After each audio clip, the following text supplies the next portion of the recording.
Here we are in Arthur, Ontario, where Keith Harris has developed a new drink that he's selling to the world. We've all heard of maple syrup, and that identifies Canadian. Well, Keith is actually doing maple sap, adding flavoring, selling it to Japan, but importantly, he's working with Conestoga College to develop the pasteurization, the bottling plants, bioenterprise on business plans. So it's an individual who has an idea and is taking advantage of all the great infrastructure we have in Ontario and selling it to China, the world, and to our Canadian consumers as well. The reason we thought of maple sap is because I couldn't think of anything simpler than tapping a tree and drinking the sap. So that's the big push behind our product, is a simpler life and a vision of health and wellness and sustainability. It's a coconut water alternative. And when I started doing the research of the uses of like birch water in Asia, across Scandinavia, and maple water in Korea, China, and Japan, I thought, what a great opportunity to take a Canadian product, okay, with very little processing. You take a maple sap, that iconic drink, and take it around the world. Now, the first time you taste it, you might not taste anything at all, but once you realize what you're tasting, that second, third, fourth sip, you can taste it right away. You know exactly what you're drinking. And it's this clear, crisp, refreshing drink that a lot of my customers are asking for. The cranberry, it's a light crispness of the cranberry, then the maple aftertaste. This actually has the most maple aftertaste right there. One of my more popular beverages is the blueberry. Very blueberry. We want to make sure we have the proper blueberry taste and the right sweetness levels. Strawberry is also very popular. That's made with a puree, strawberry puree. So that's real strawberry. These are all made with natural flavors, natural ingredients.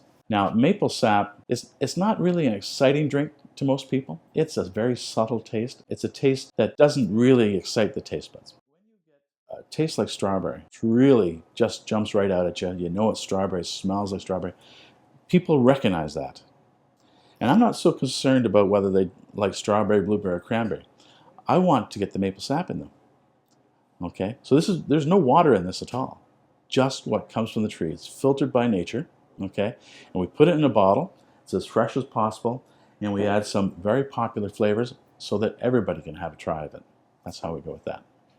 So we get the totes full of maple sap, and before we start anything, first of all, we taste the sap to make sure that what the raw material we're starting with is of high quality.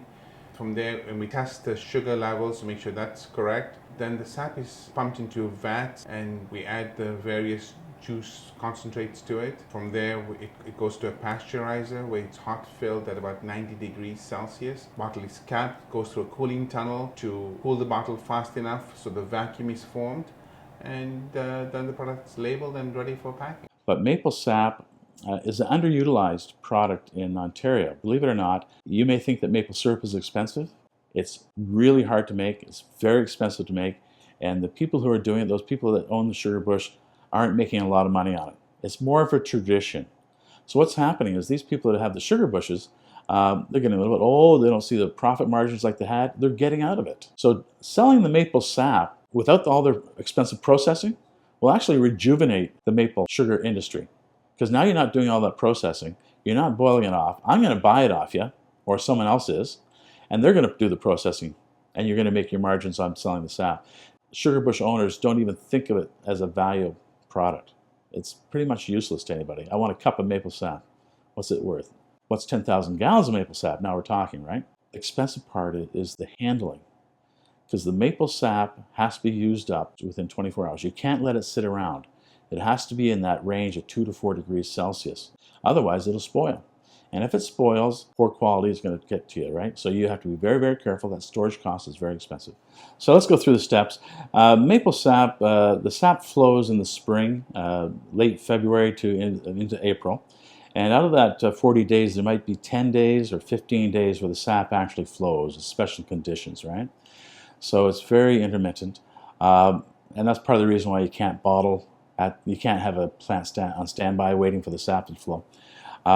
What we do is we take the sap in a refrigerated tractor trailer truck, take it to the warehouse just near London in Baden, and we store it there at minus 20 degrees until we use it. Right now our production is about 2 or 3 times per year, where we need to thaw out the sap under controlled conditions. It's called tempering, so you don't allow that bacteria to grow if there's any in there. And then we process it after about 4 weeks. Our goal is to have it a monthly production run. If we get into China, we're talking to 2 Chinese companies right now. If we get into China, that could be millions and millions of bottles, and that could be more than 12 times per year. But that's what we're going for. We actually just got back from China in March. We went over on the Dr. George Sersner's program, the Rapid Response Fund. And we went to 3 major cities where we did presentations. We went to Beijing, Hangzhou, and Shanghai. And we have 2 companies now that we're still talking to.